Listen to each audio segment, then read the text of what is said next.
Israel ने Yemen पर जबरदस्त एयर स्ट्राइक की है, जिसमें हूती लड़ाकों के कई ठिकानों को निशाना बनाया गया। ड्रोन, क्रूज मिसाइल और बंकर बस्टर सिस्टम। नेतन्याहू ने खुलकर ऐलान कर दिया कि अब हूतियों का बचना नामुमकिन है। नेतन्याहू ने कह दिया कि अब उनके आखिरी ठिकाने तक उन्हें ढूंढकर मिटा दिया जाएगा। इजरायली सेना ने यमन में हूती विद्रोहियों के नियंत्रण वाले बंदरगाह शहर हुदैदा पर रात भर भीषण बमबारी की। इजराइल ने बताया कि उसने 20 इजरायली वायुसेना के लड़ाकू विमानों ने वहां जाकर बमबारी की और इसके लिए विमानों ने 2000 किलोमीटर की दूरी तय की। नुकसान बहुत बड़ा है। एक बिल्डिंग पूरी तरह से क्षतिग्रस्त हो गई, जिसमें सभी उपकरण शामिल हैं, चाहे वो तकनीकी हो या सुरक्षा की निरीक्षण मशीनें। भवन में सभी उपकरण खत्म हो गए। 6 विमान नष्ट हो गए। 3 यमनी एयरलाइंस के हैं, जिसमें यमन सरकार का एक मालवाहक विमान भी शामिल है। इसके अलावा रनवे को सीधे तौर पर नुकसान पहुंचा है।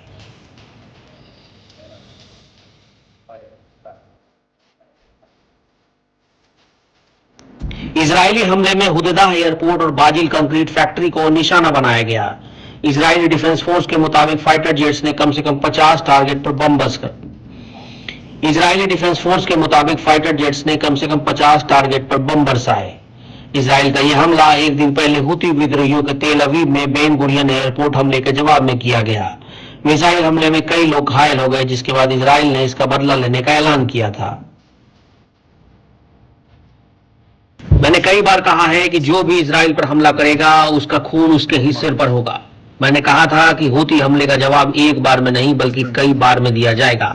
हालांकि हमने एक जोरदार हमला किया और हुदैदा बंदरगाह पर जोरदार हमला बोला है।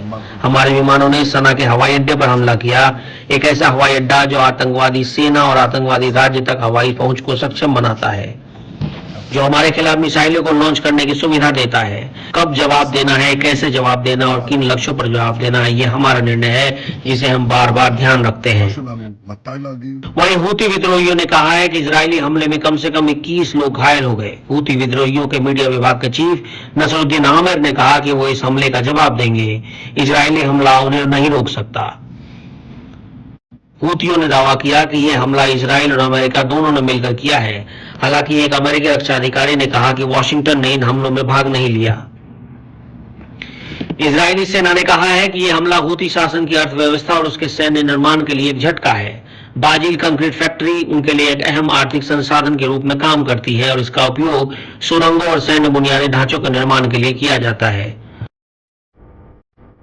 पूरी दुनिया को हूती चुनौती दे रहे हैं, जिसमें आज बेन गुरियन हवाई अड्डे के पास उनके द्वारा किया गया हमला भी शामिल है। हम इसे बर्दाश्त नहीं करेंगे। हम उनके खिलाफ सख्त कार्रवाई करेंगे।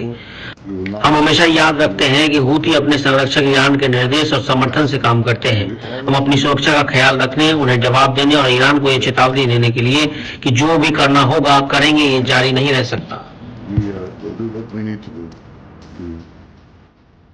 इजरायली सेना ने कहा है कि हुदैदा बंदरगाह का इस्तेमाल हूती आतंकी ईरानी हथियारों, सैन्य जरूरतों के लिए उपकरणों और दूसरे आतंकी मकसदों के लिए किया करते थे।